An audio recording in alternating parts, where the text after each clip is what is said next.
తాను పెరగాలి, ప్రత్యర్థిగా ఉండైనా తాను పెరగాలి కోరుకుంటారు. Right sir. భారతీయ జనతా పార్టీ లక్ష్యం ఏంటంటే ఎక్కువ లోక్సభ సీట్లు వాళ్ళకి కావాలి కాబట్టి, అదే కాకుండా రాష్ట్రంలో బలపడాలి. తెలుగుదేశం పార్టీ అండ్ జనసేన ఈ రెండు పార్టీలు మాత్రమే పొత్తులో ఉండి ఎన్నికలకు వెళితే ఖచ్చితంగా చంద్రబాబు నాయుడే సీఎం అభ్యర్థి. దానిలో పవన్ కళ్యాణ్ కూడా ఎక్కడా విభేదించట్లేదు, నాకు పవర్ షేరింగ్ కావాలని అడగట్లేదు. ఒకవేళ భారతీయ జనతా పార్టీ ఈ రెండు పార్టీలతో కలిసి కూటమిగా వెళ్తే, టీడీపీ జనసేన బీజేపీ కూటమిగా వెళితే అప్పుడు భారతీయ జనతా పార్టీ ఏదైనా డిమాండ్ పెట్టే అవకాశం ఉందా సార్? పవర్ షేరింగ్ కనీసం పవన్ కళ్యాణ్కైనా ఇవ్వండి అని చెప్పి. అది depends on numbers, purely numbers. ఎందుకంటే బీజేపీ డెఫినెట్గా చంద్రబాబు నాయుడు కన్నా పవన్ కళ్యాణ్ విశ్వసిస్తుంది, అందులో అనుమానమే లేదు.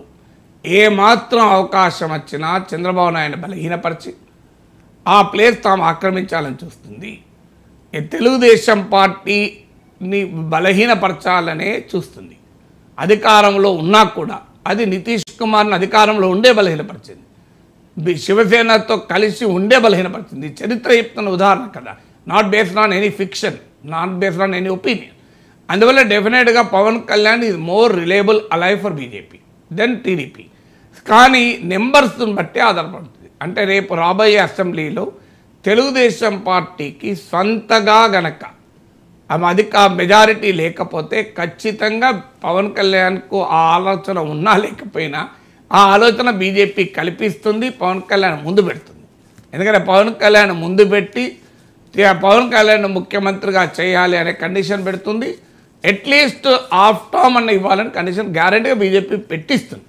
ఎందుకంటే అలా చేయడం ద్వారా టీడీపీ బలహీన పడితే ఆ స్పేస్ తాము ఆక్రమించాలని బీజేపీ చూస్తుంది.